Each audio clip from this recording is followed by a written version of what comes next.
I'm sorry, Redditors, finish the damn book! Sorry about that. I'm really excited about this video because, well, let's be honest, you don't read a cookbook the same way you read Shakespeare. And this video is all about the different ways you can read different books. In the previous video of this series on Mortimer Adler and Charles Van Doren's How to Read a Book, we spoke about the different levels of reading, basically how to deconstruct any book. And in the first video, we spoke about their legendary great books list. Reading isn't just one skill. Reading is actually a specialized toolkit, and knowing which one to use when is the difference between being a confused little puppy and a badass German shepherd of reading. So today, we're opening up the toolkit that will make you into a master reader. Eric, are you all right in there? Yeah, I'm fine, Mom. I'm just in here master debating. 1. Practical books. This is any book that's trying to teach you how to do something. Adler's most important rule for these books is to understand what is the author's goal, what is the problem the author is trying to solve, and what is the author trying to get you to do. Once you've identified those things, you, the reader, have to make a decision. Do you agree with the author's goals? Because if you don't, the book is fucking useless to you. But if you do agree, you have to decide whether you'll follow the author's rules or not, because a practical book is a prescription. You can't just passively sit there and agree with it. You have to actually test the advice that you get. I'm gonna go ahead and write you a prescription for 2 testicles, and you feel free to get this filled out. Otherwise, you're just wasting your own time, or worse, you're just lying to yourself. The ultimate test of a practical book is not whether it is true in the abstract sense. It's whether the advice it gives works. Now we're going to talk about imaginative literature. If this video causes a shitstorm, this is where it's going to happen. Think plays, novels, poems, that kind of thing. I think it's fair to assume that you'd think this category would be quite easy. Unfortunately, you'd be wrong. Reading fiction well is an art in itself. Adler's golden rule here is, don't look for a message. Don't even look for a simple argument. And I'm sorry, Redditors, but you can't agree or disagree or judge the book. A great work of fiction is not a lecture in disguise. Its primary job is to create a believable, immersive world and tell you a compelling story. And you, the reader, have to give it a fucking chance. You understand the words that are coming out of my mouth? Finish the damn book. You have to surrender to it. On the first pass, read it as quickly and as passionately as you possibly can, just to experience the story. And then on the second time, that's when you can perform the autopsy. How does the author build the world? How do the characters develop? What is the architecture of the plot?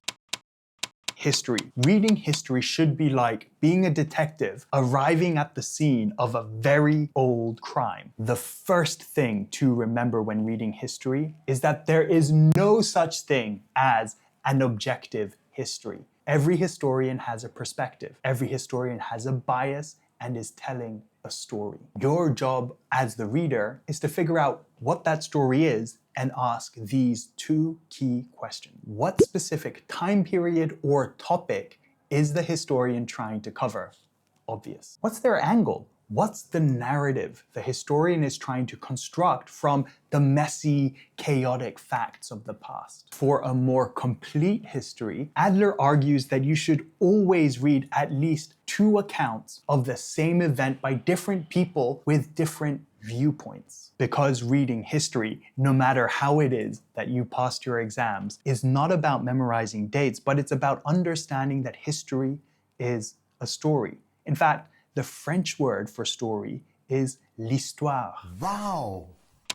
Finally, we have the big one. Science and philosophy. These types of books are built on pure argument. What that means is you are not reading for facts. You are reading first to understand an argument and then to critique a logical argument. This is not the internet. Well, actually it is, but a book is not an internet. Your job here is to identify the author's core propositions and follow the chain of reasoning that they use to support them. You have to act like a ruthless courtroom cross-examiner.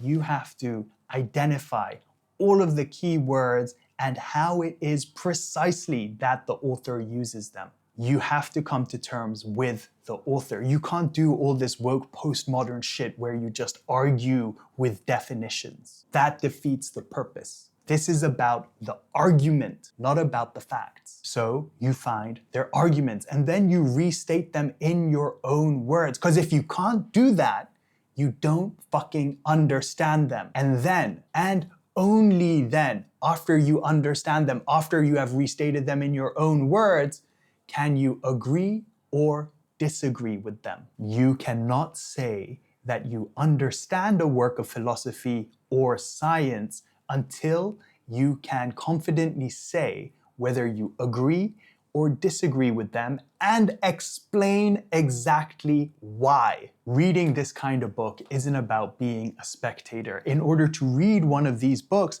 you have to be an involved participant in the argument. You have to contribute to it. You can't just be sitting out there in the stands going, boo. Look, this isn't a rigid set of rules. This is about having a flexible toolkit so that you can adjust your approach depending on the type of book that you read so that you can get the most out of every single book. In the next video of this series, we're going to dive even deeper and look at the 5 different philosophical styles that you will encounter along the way on your reading journey. And as always, just a reminder, your companion for Adler and Van Doren's legendary Great Books list is available for free down there in the description. Just subscribe to my Substack. Go pick up your next book and make sure you're using the right tool for the job. Like, share, subscribe.